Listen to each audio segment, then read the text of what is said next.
વિષ્ણુ ભગવાનના છઠ્ઠા અવતાર એવા પરશુરામજીના પ્રગટ દિવસ અને એમની યાદમાં આજનો દિવસ મુખ્યત્વે બ્રહ્મ સમાજ છોટાઉદેપુર નગરના અને જિલ્લાના તમામ ભૂદેવોએ ભેગા થઈ અને આજના પ્રસંગની ઉજવણી કરી છે.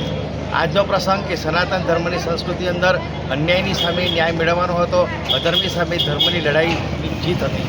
અને આજે ખાસ કરીને આ વર્ષે અમારા માટે આનંદની ઘડી એ છે કે છોટાઉદેપુર નગરની અંદર વહીવટતંત્ર અને સરકારી તંત્ર દ્વારા અમારા પરશુરામ દાદાની જન્મ જયંતિ આવે તે પહેલાં પરશુરામ દાદાની મૂર્તિનું અનાવરણ કરવામાં આવ્યું છે.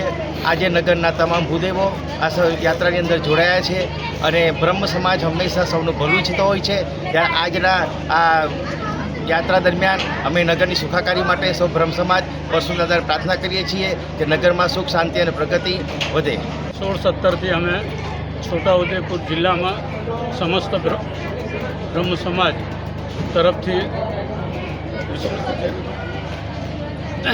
પરશુરામ જન્મોત્સવની ઉજવણી કરીએ છીએ.